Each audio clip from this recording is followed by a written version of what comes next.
Hill sponsors Martin vs Joshua on Sky Sports Box Office.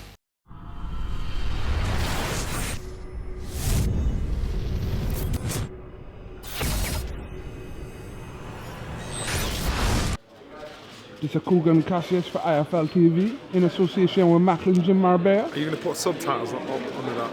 Just as you're talking then, subtitles of what you're saying? With me I got my main man Morris.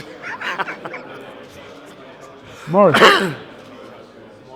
You're so childish. What? That's just childish. What's wrong, Morris? You're trying them schoolboy bully tactics, what they tried to do with me at school. I went to school with you. Yeah, but what I'm saying is calling me Morris and calling me names like Rubber Johnny and stuff like that. No, it's calling you Morris, that's your name.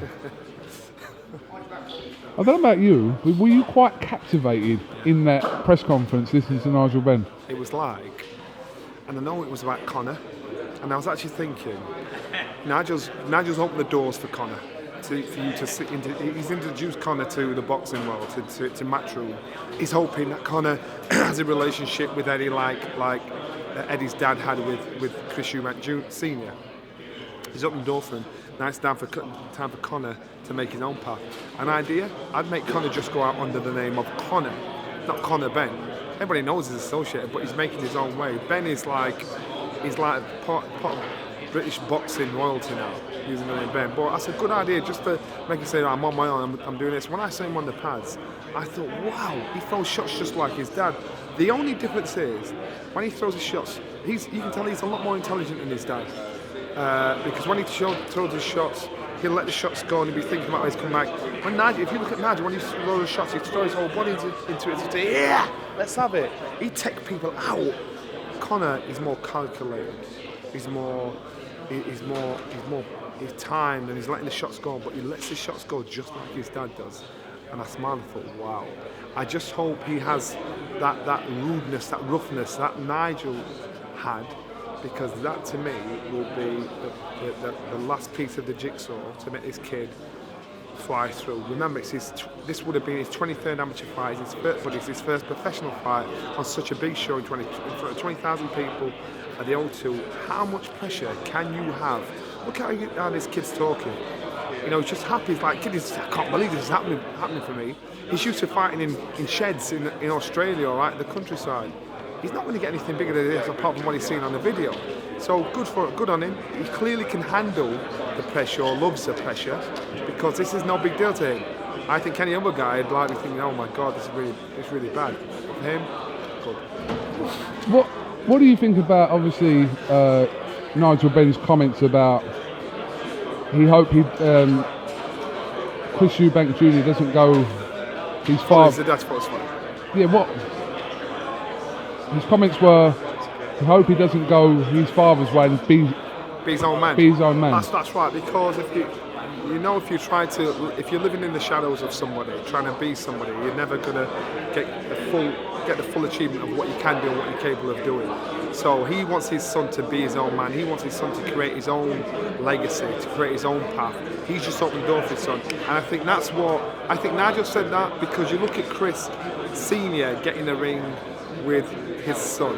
And at this stage, you think Chris Sr. would disappear into the background. But Chris Jr. Sr. is still a big part of Junior's career. And I think Nigel, like a lot of people, looking, thinking, hold on a minute. This ain't about you, it's about your son now. You're guiding your son, you're making it, let your son do it, let your son do it. But let your son be his own spokesman. And I think that's what he was trying to allude to. Nobody's asked Nigel the question yet of what do you think of Chris's involvement in Junior's career. Ask Nigel the question. And I bet you the answer will be he doesn't agree with it. It might be a bit more colourful than that, but I bet he doesn't agree with it. And I think that's what he was alluding to when he said, I hope Junior makes his own path and not follow his dad's footsteps. But is there a right way or wrong way, or is it just a father's approach to looking out for his son? The right way is, listen, you can't play boxing. It's the only thing you can't play. You can play football, you can play cricket, you can play tennis, you can't play. So when you get hit, it hurts. So if you're not doing it for all the right reasons, those reasons are going to be your reasons, not your dad's reasons or anybody else's reasons. You're going to get hurt, you're going to get smashed, you can end up in hospital. Look what happened to Nick Blackwell. You've got to do it for you. So that's why, now just saying, look, I'm here, but I'm going to be, after this, I'm gone. I'm going to Australia. I met my boy fight. So when he gets hurt, he's got to lick his wounds and say he wants to fight on or not fight on. Junior, at the moment, Junior is in a position where his dad is walking with him along the way. You know, last fight his dad was in the corner, his dad was there, and it's just hard. Because what happens if your son is being hurt, you're that involved, your son's being hurt, and then getting smashed. When do you stop being a father and become a trainer, or when you stop being a trainer and become a father? When you think, no, I can't have that happen to my son.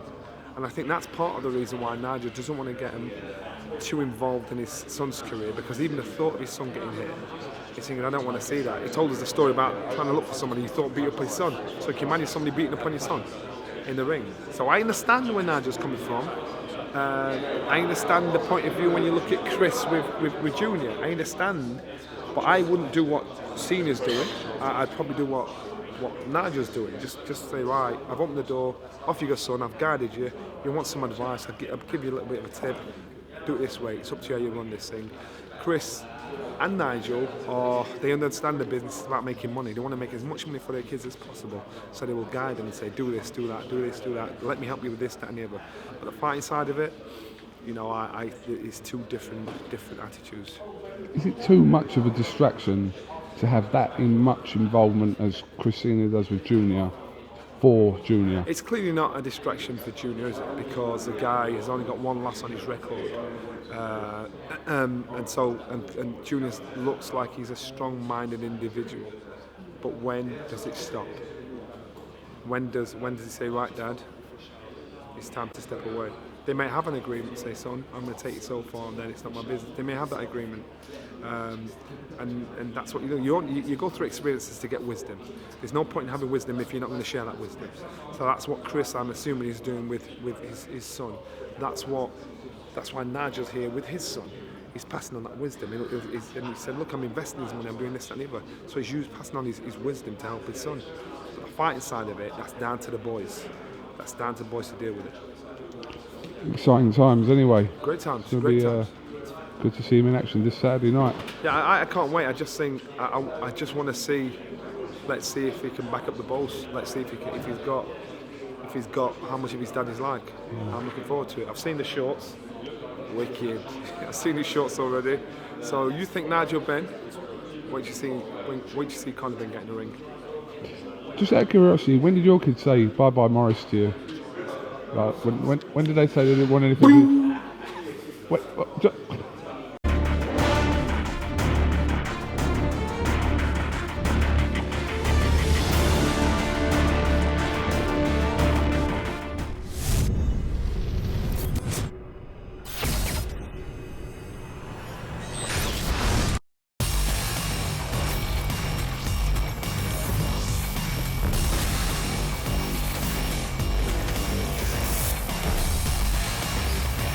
Willingham Hill sponsors Martin vs Joshua on Sky Sports Box Office.